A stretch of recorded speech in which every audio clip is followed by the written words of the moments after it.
Hey, everybody. So, this is the conclusion wrap up of the Pennsylvania leg of the trip. Um, I've I don't think I'm going to go into a whole lot about it because previous videos. I watched them before I upload them, so I kind of get a grasp of what's been discussed, what hasn't been discussed. So there really isn't much further to add to it. Philadelphia was amazing. The historical sites, the cheesesteak was amazing.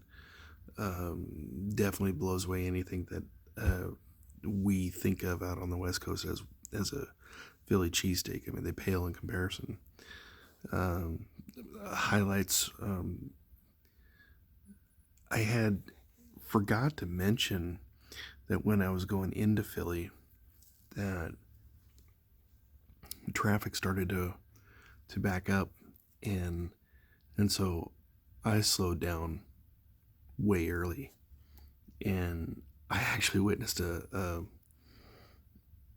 rear-ender, and it looked like it was a work truck, and it's like he recognized that traffic was coming to a halt, and he'd better slow down, but he pumped the brakes a little too late, and it's like he didn't like stomp on the brakes and have him squeal, but like as he was braking, he didn't have enough time, and he full on rear-ended the guy in front of him.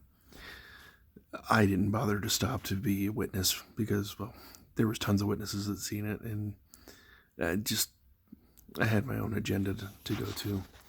So I can't stress enough how much I loved visiting in Philadelphia, and I can't stress how much there's so much to see. Like I just I saw a sliver of everything that is, you know, historically amazing about that city. And then of course they've got their own zoo that I didn't go see that or anything like that. So um, Philadelphia was amazing.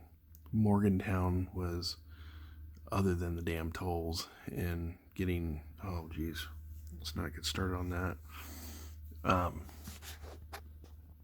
you know, Having dinner with Clyde at a restaurant that had like an old style windmill, kind of like the windmills that you see in, um, well, like a Dutch windmill, like um, the old Germanic windmills. That's the kind of flavor that it had, and Clyde told me that the windmill that it usually spins, but because of the heavy winds they had, it they opted to turn it off so it wouldn't be damaged by the wind, and I mean that makes sense. But that was an amazing dinner, and Clyde was gracious enough to pick up the tab, and I wasn't expecting that. I was thought we'd just go Dutch treat whatever, but he picked up dinner. He gave me some swag from we're affiliated through the GI Joe Costume Club.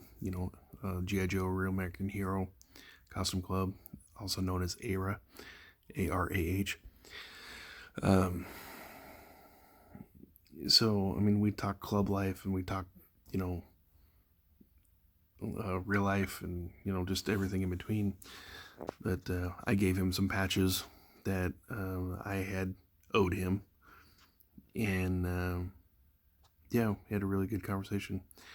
I meant to leave early today, and I guess just after 9 a.m. is early enough. I mean, because I'm a lazy ass who likes to sleep in. So the fact that I got up at and was out the door by just after 9 is something in and of itself. But I got to chit chatting with the desk worker there at the hotel, or the motel that I stayed in. And so that's what kind of delayed me too. And then went to get me something to eat, got gas. I pretty much did what Mom suggested, which was to just keep topping off every time it gets to the halfway point. So I pretty much kind of stayed on top of that today, and then drove all the way out to South Fork.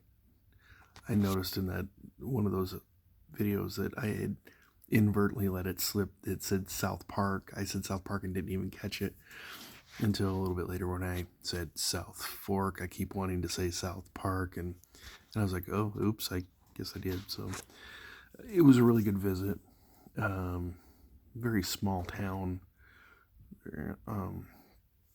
But we discussed club life, strategies on how to boost the membership of the club, to recruit without poaching, if that makes any sense.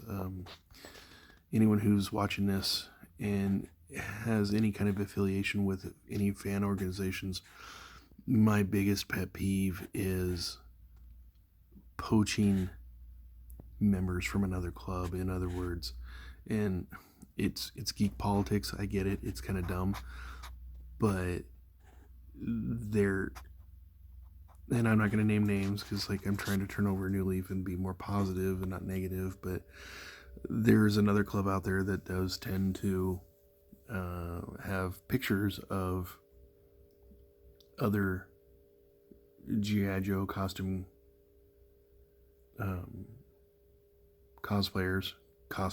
whatever term you want to use. And if they've ever participated in an event with them just one time, they'll throw them up on their website and say, this is our member, and that's how they have it's actually how they have a foothold in Oregon.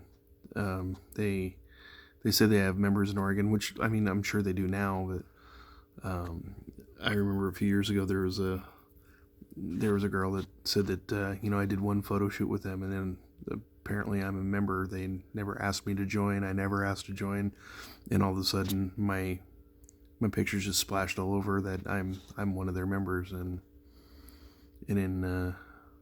but I'm rabbit trailing there.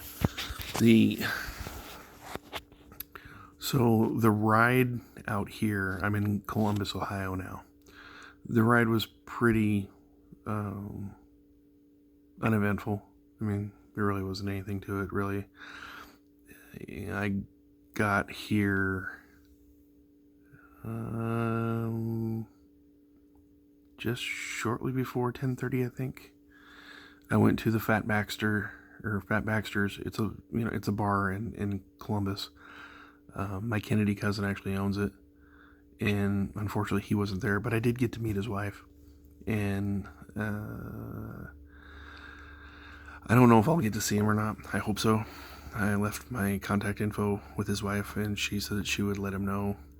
Apparently he gets up at 3 a.m, so he wasn't even there. He's probably home snoozing to deal with his day when he starts at 3 a.m. So it is my hope that we're able to connect before I scoot off and go head on over to Streator, Illinois.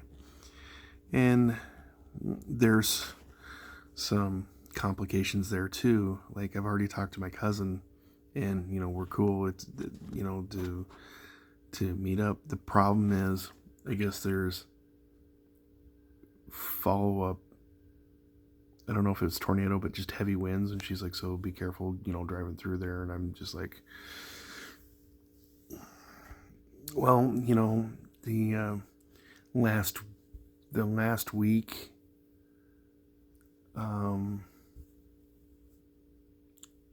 couple 2-3 weeks ago, when we had a tornado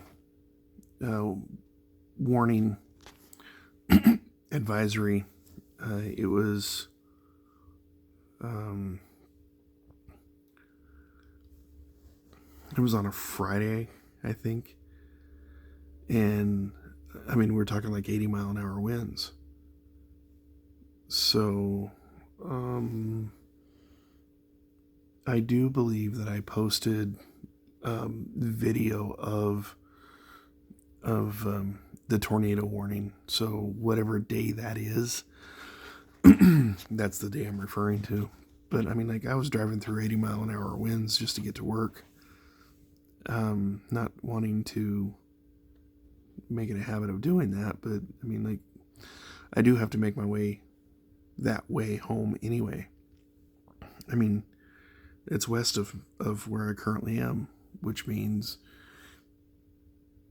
I live in Oregon, which is the West Coast. I'm going that direction anyway, so I'm gonna have to kind of brave the elements. So don't worry, I'll keep y'all updated. Yeah. So my final thoughts on Pennsylvania are: I had a great time, and I had a great time in New Jersey, hanging out with Ed. The dumb thing is, like, I took a couple pictures of Ed and me, and for the life of me, I don't know why, I totally spaced taking a picture with Clyde, and then I didn't get pictures taken with Alan either. So, like, I don't know. I was kind of, I don't know, I just wasn't thinking things through, I suppose. But at any rate, so New Jersey is concluded, right? Pennsylvania is concluded, and I'm in Columbus, Ohio now.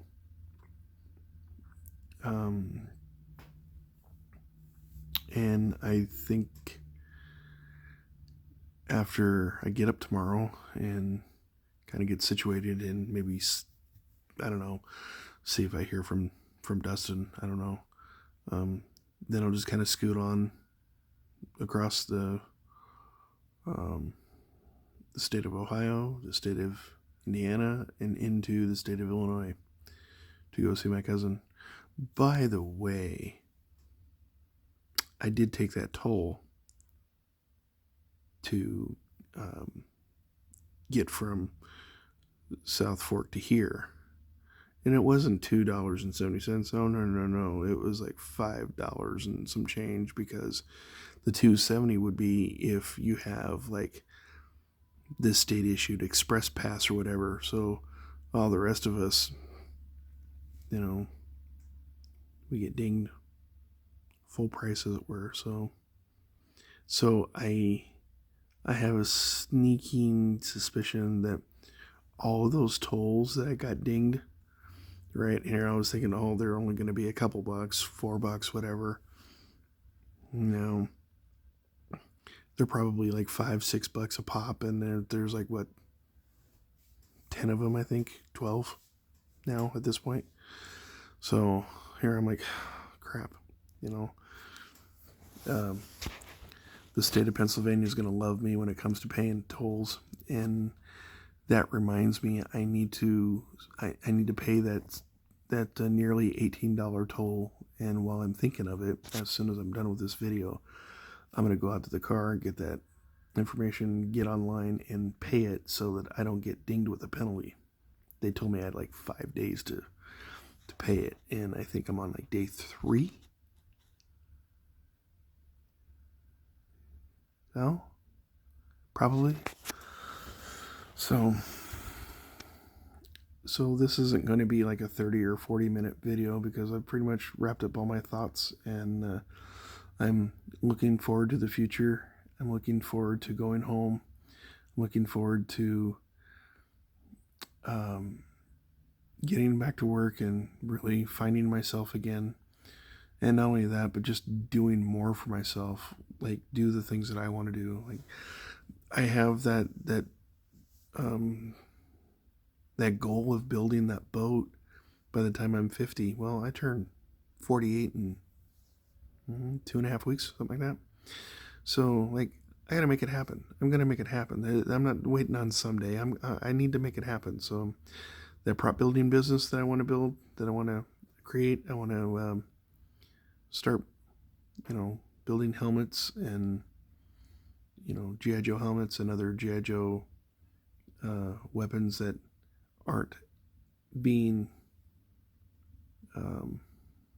produced by anybody. I want to do that. So any of my costumer / cosplay friends, I mean, I'm looking to ramp that up. I mean, you know that I've been a leather worker since I was 30, and I've made holsters and belts and baldricks and pouches and all that other stuff. I made a fantasy armor set one time for my ex-stepson for Halloween, but I'd like to do more of that too. But not just that. I want to branch out and do helmets, and I want to do other stuff. So yes, Pit Viper Studios did go out of business, and that's because Len retired. And the things like, I never pushed the button or pulled the trigger, or whatever you want to say, to start my own prop building business. I waited out of respect to him for Pit Viper to close, and that's because he's my friend, and I would never want to do anything that would undermine him or be of any kind of competition to him, even though his stuff would probably, like, it would be light years ahead of anything I could ever make. I don't know. I'm new at it. I've never done it before, but I want to give it a try. He sold the business to Redmond Studios, and I'm giving the guy a shout out because, I mean, like, I don't have an axe to grind against the guy. I really don't. He has taken on the orders that Len had left outstanding, my understanding is, and he's taking care of that and getting those folks taken care of. So, I mean, like, he can't be all bad. But at the end of the day, I don't know him, and I don't owe him anything. So, I do intend to start a prop building business. I do intend to make helmets, and some of them may be maybe the same kind of helmet that he's making, but I will be in no way recasting anything that he makes, because I don't do that. That's theft, and I won't do that. I have my own patterns that I have purchased that I'm tweaking, that I'm going to be tweaking with, and so, for instance, I do want to do the Joe helmet. I do want to do the Cobra helmets, which that Cobra helmet is basically classic Cobra Commander, Cobra Infantry Officer, and Major Blood. He does those because he has those molds.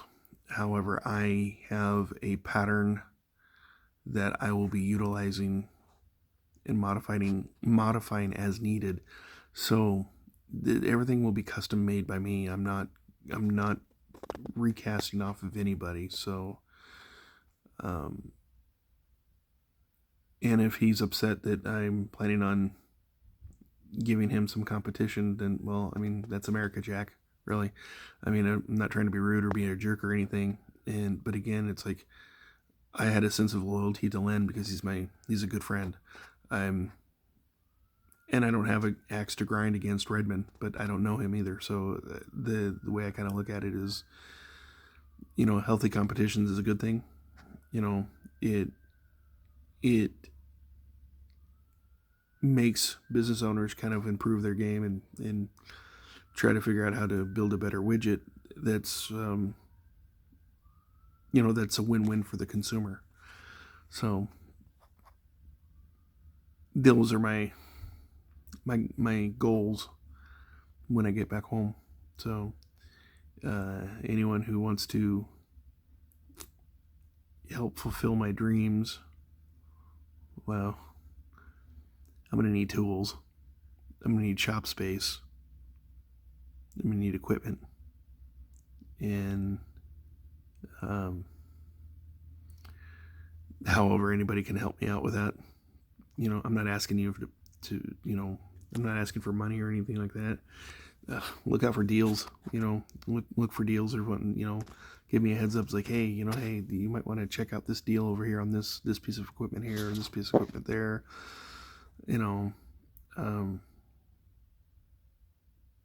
hey, I've got some shop space that you can use until you get your own shop space. Anything, that'd be helpful. But that's in the near future, for sure. So I said I wasn't going to make this a 30 or 40-minute movie video, but it's like over 20 minutes. So I've pretty much said what I need to say, and I'm happy to be continuing on this journey. It's been an incredible journey and a lot of soul searching. Like the things, like I haven't really listened to the radio. I haven't listened to my CDs that I played to death when I first came out here. It's just been me and my thoughts, and me just talking to God while I'm driving. And I know it sounds crazy or hokey or kooky or whatever to those that aren't believers, but I mean it's kind of a spiritual reawakening for me, and I'm enjoying it. I'm feeling blessed, humbled, and encouraged, actually. Like I said, I'm trying to turn over a new leaf and not be so negative. And if any of you who watch any of my previous videos, you'll see that pattern for sure. That the Trek to Tucky series. I had a big chip on my shoulder, and I was still pretty hurt over the separation because the divorce didn't finalize until June. But I don't know that I'll ever be over it as far as the pain of the divorce. I mean, that still bothers me. I mean, I think about them daily, and I miss them daily. I'll never stop loving my ex-wife or those kids. That they were my whole world. But while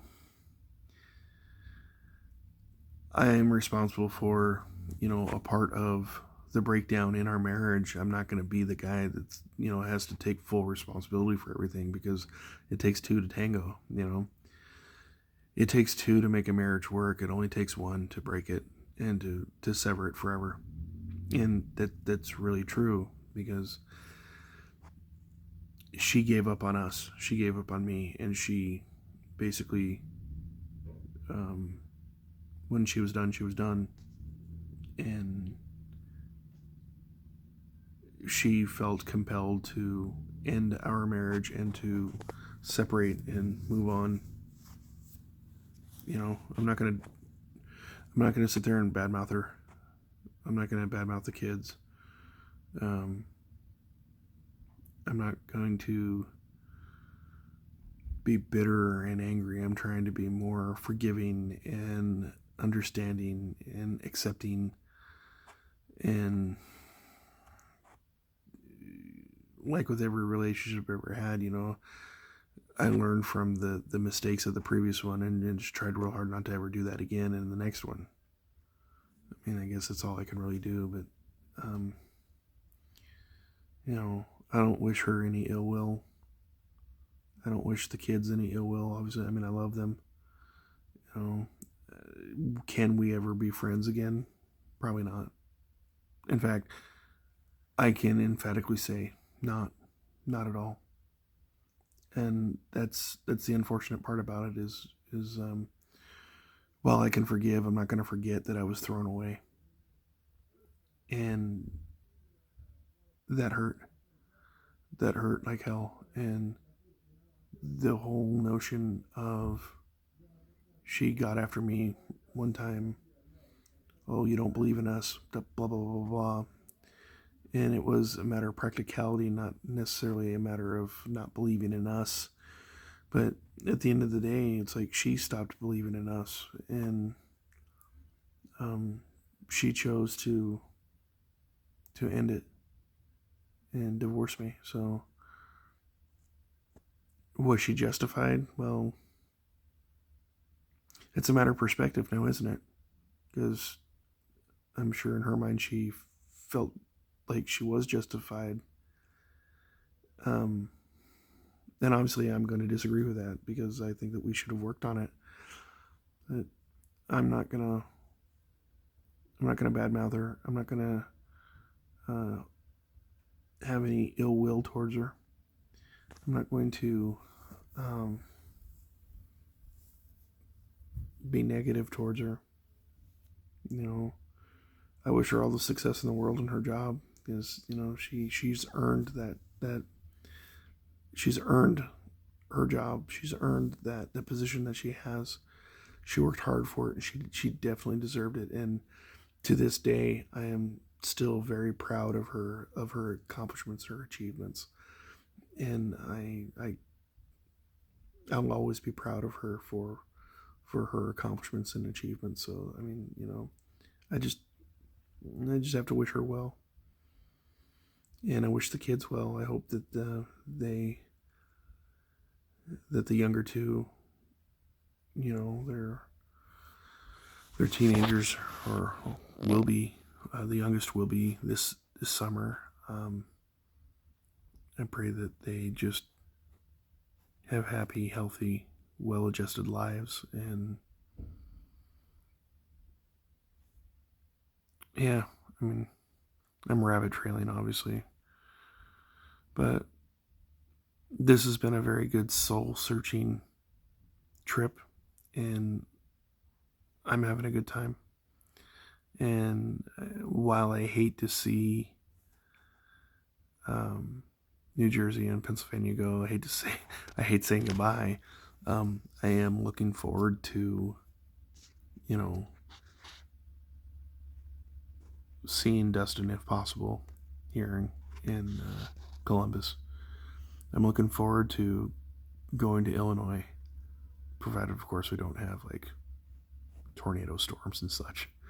I'm looking forward to driving through, some of that heartland country again, going back through Missouri to go see Thad and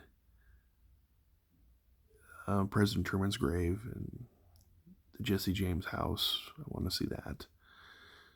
And hopefully I can go to Leavenworth, Kansas to go visit Laney. I'd really like to do that. And then go to Great Grandpa James' grave in Fullerton, Nebraska. And then after that, just go straight home. Come back to all of you all that are watching and that are,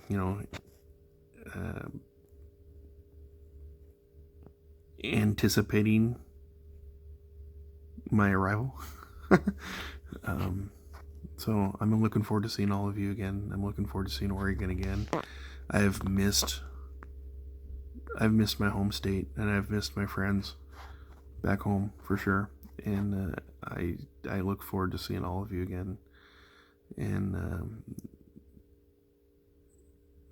I can't express into words how much I love all of you. And so, with that, I'm going to say good night. God bless. Happy trails. And we will start this adventure again in the morning and continue where we left it off tonight. All right? You all take care and be well. Be good to each other. Happy trails. Good night.